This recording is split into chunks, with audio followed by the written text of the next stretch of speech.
local markets. And this stuff is really affordable once you have a collection of things.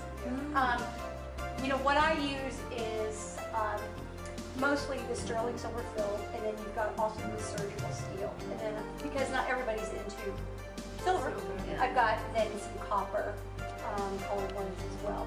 But you know, it's just amazing what you can do with simple little things. And I mean, the raw cost of something like this is usually under $1. You know, it's really a case of do you have the right things. And then if you want to use really expensive beads, or obviously if you wanted to use real sterling silver, then that's where the cost really is. You've got different kinds of catchers as well, haven't you? Yeah, this is I prefer this because it's from some of the markets I've done earlier, but I have not even had my beads out since January. This was an example of a necklace that I bought probably 30 years ago. You don't like it? No, it broke. Oh. And it was sitting in a plastic bag for 27 years.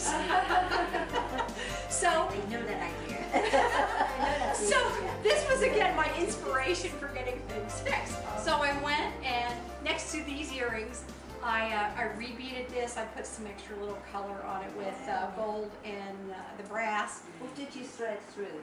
Huh? This is actually, it's a thin wire that I'll show you It's over wire, there. yes. Yeah, it's not thread, no. So I use beading wire. Yeah. And then, because I didn't use all the beads, I saved a couple to make some earrings.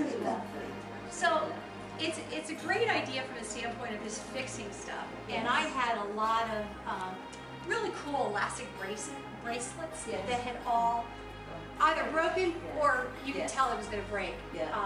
And a lot of it was just because of the heat and humidity over there. So I repaired almost everything. The other thing I did successfully was I never throw anything out from the standpoint of jewelry, but you know, cut ages. So I've recycled tons of stuff. You know, where I'll just take apart a necklace and it was like, oh, this is ugly, but the beads are kind of cool, and I might use them in a completely different fashion. And that's kind of what happened here. Some of the beads just came from a variety of things.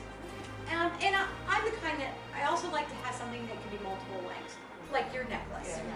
You know, where you could, but you couldn't do it 3 times. So that was also, right, so that's why I used this clasp. And then depending on how much money you want to spend on the clasp, this is a very inexpensive one, but you can have a really fancy one and it can also be part of the design, so that the clasp actually hangs on the front side as opposed to the back side. So with this, let me grab this one. It depends on what I'm wearing, but I can move it like. Yes. Yeah. So you have 3 layers.